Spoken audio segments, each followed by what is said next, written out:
Hello, this is Priscilla, your Pampered Chef consultant, always here to help you save some time and money in the kitchen. I'm coming to you today with one of our new appliances. This is our Deluxe Multi-Cooker. Now, the Deluxe Multi-Cooker is a pressure cooker, just like our quick cooker. What's nice, though, it does have an on-off switch, so I can turn it on.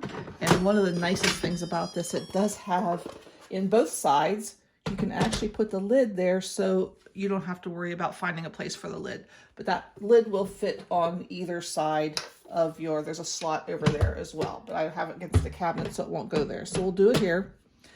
16 preset settings. Of course, you've got custom sear. The beautiful thing about the sear setting is it now has a low, medium, and high sear setting. So you can saute those onions without burning them on a low setting, and you can sear your meats on the high temperature before cooking. Of course, there's an egg setting, poultry, beef, pork, seafood, white rice, whole grains, soup, beans, dessert. There's a steam setting. There's a slow cook setting.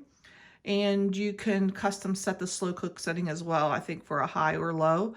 There is a specific setting for yogurt. And of course, you can sterilize things in here as well. So for sterilization, you might sterilize bottles, utensils, pacifiers, whatever it is you might want to do.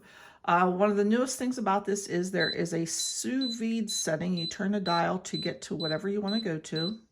Now, Sous-Vide cooking, if you're not familiar, I believe it's a water bath cooking. A lot of restaurants will do it to keep those meats cooked to perfection rather than, because you've got a steakhouse and they can sous vide cook those steaks, keep them all held at a certain temperature so they stay medium rare or medium well. And for this, it will keep that at a temperature for up to 2 hours.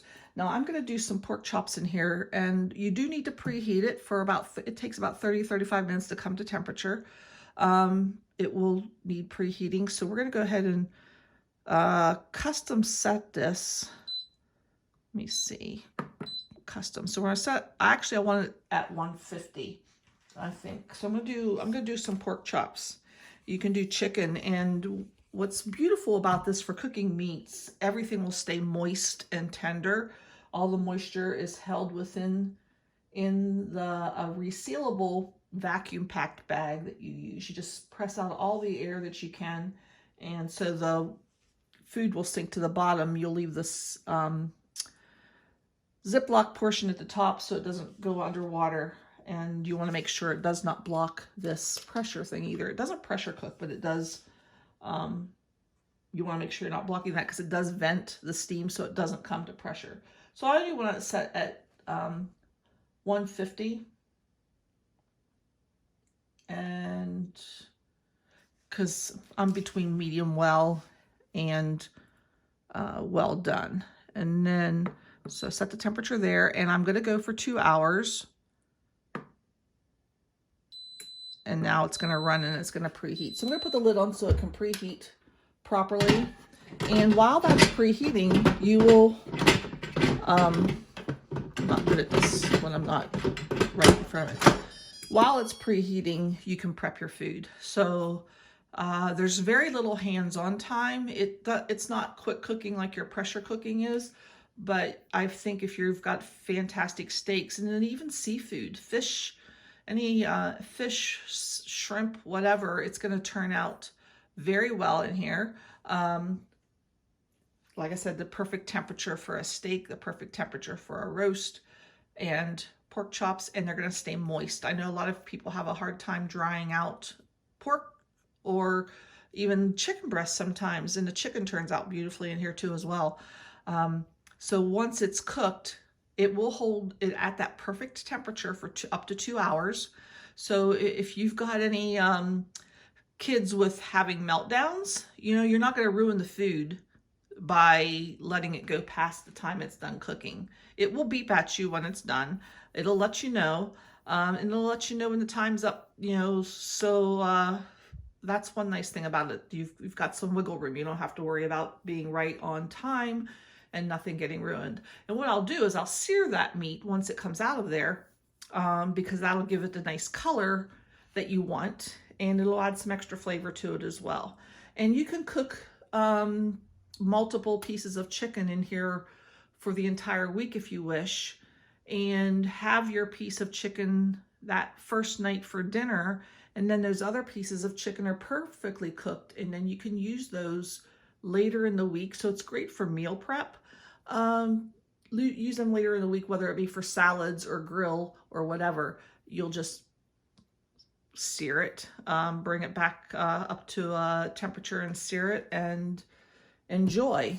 So like I said, it's going to be perfectly cooked meat, moist, juicy, tender, and I can't wait for you to see how it turns out. So thanks for joining me. I'll be back in a little bit. So it beeped and says add, so it's time to add your pouch of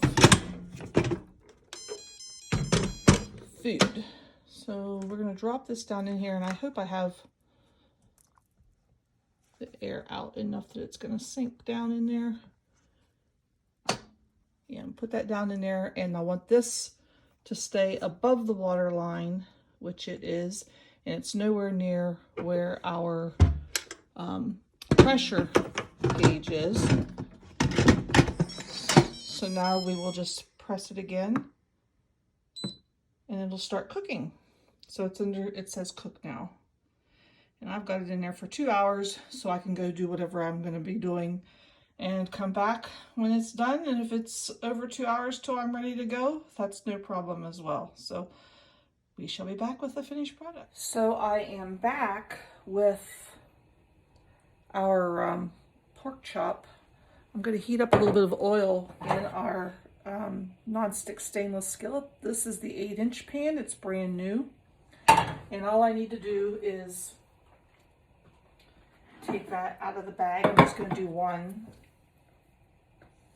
And I know in here it doesn't have that appetizing color that I have 2 chops in here, so I'm just going to do one.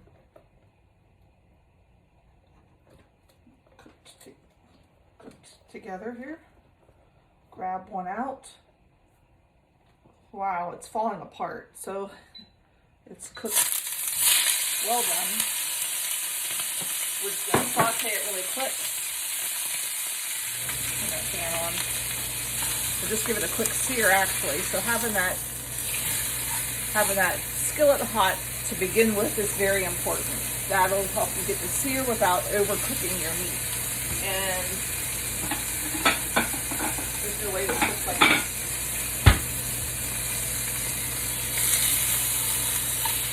You know how pork chops tend to be dry? Look how nice and moist that is. I don't think I have a problem with that at all. That should be awesome. So just brown it the way you like it, and that will be it. And that, along with some air fryer vegetables, roasted vegetables, is going to be dinner tonight. Thank you, and you have a great day.